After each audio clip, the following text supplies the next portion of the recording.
News 12 is here at the Chattanooga's Police Department, awarding Sergeant Mark Bender with our First Responders Hero Award. Mark Bender, you have been nominated. Well, thank you very much. So the reason I picked this career, originally as I was graduating high school, I had already made up my mind I was going to take up criminal justice for a major. Hadn't really considered it at that time whether that was going to lead into local law enforcement, state law enforcement, or federal law enforcement, but I knew it was heading that direction. Lo and behold, I ended up in the Chattanooga, Tennessee area when I was going to college at UTC and fell in love with the police department. Probably the most eventful or most impactful event that happened in my career is many, many years ago. I was involved in it was an armed robbery that ended up turning into a police shootout, and Sergeant Tim Chapin ended up dying in that shootout with Jesse Matthews.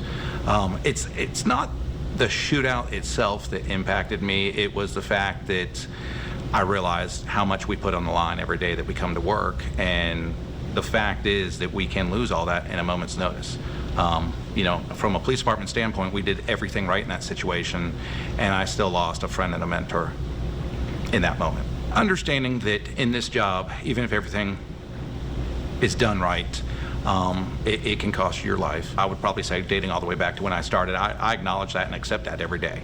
That's not my desired output. Obviously, I want to come home every day, but I accepted that. Now, from a family standpoint, my wife struggles with the fact that on any given day that she could lose me to this job. My daughter struggles with that. They accept it because I accept it, but they accept it because they have to. If I wasn't as in love with this job as I am, my wife would probably encourage me to go into the corporate world, and to, you know, the worst thing I'm gonna get is a paper cut. I'm not gonna get shot at, I'm not gonna get beat up, I'm not gonna get stabbed, I'm not gonna possibly get killed at work. But she knows I love the job, and she knows that, you know, my whole life has led up to this job. When we show up there, we're not showing up there because we're mad, we're not showing up there because they're in trouble. We're showing up there to try and fix whatever was called in. And that is our desire, to help the folks, help the community, and just try and make this a better city to live in. Reporting in Chattanooga, I'm Lillian Yee. I'm Sergeant Mark Bender. News 12.